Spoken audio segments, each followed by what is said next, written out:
Double the pool.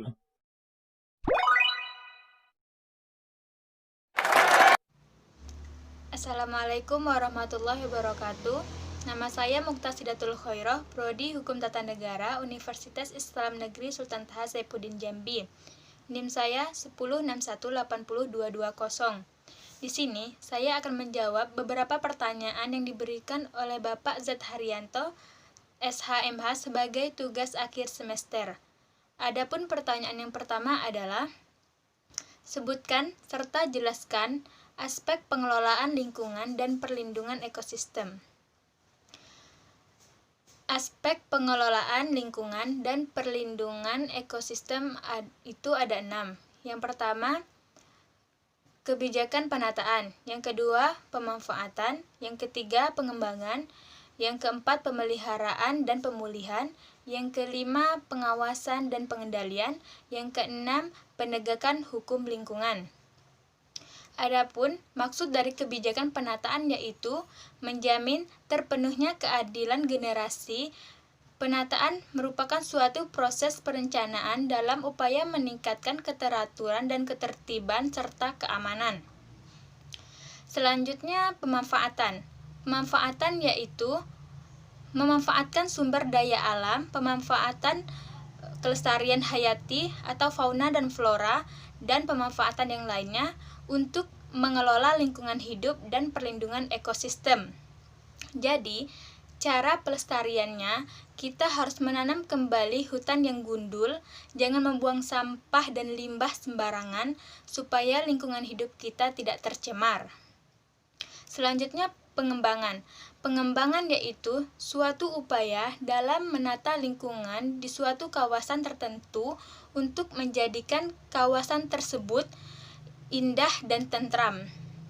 Dan pengembangan juga rangkaian kegiatan atau hubungan dan pemeliharaan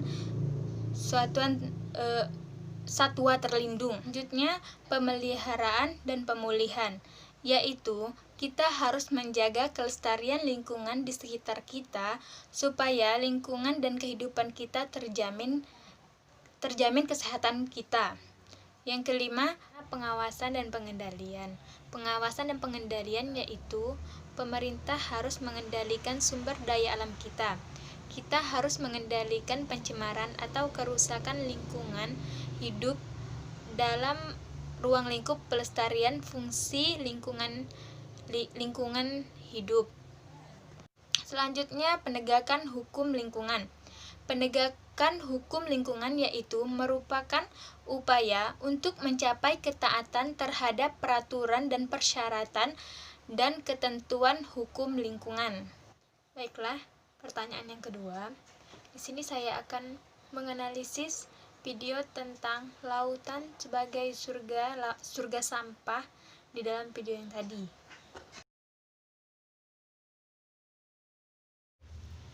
Nah, itu tadi adalah gambar video yang ingin saya analisis. Di dalam video tersebut telah kita lihat banyaknya sampah plastik yang berdampingan dengan makhluk hidup di lautan tersebut. Sudah banyak lautan dan pantai kita yang tercemar oleh sampah plastik. Tidak bisa kita pungkiri, banyaknya sampah plastik tersebut adalah akibat dari perilaku manusia.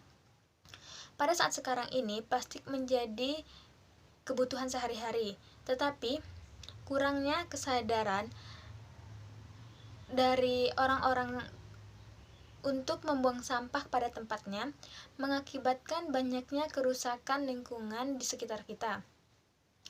Banyak di antara kita yang kekurangan air bersih untuk mereka minum dan gunakan untuk kebutuhan sehari-hari.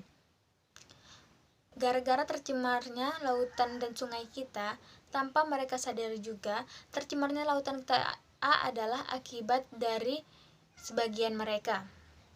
Bukan hanya itu, ekosistem yang berada di lautan bukan hanya ekosistem yang berada di lautan saja, tetapi juga menjadi ancaman bagi kita.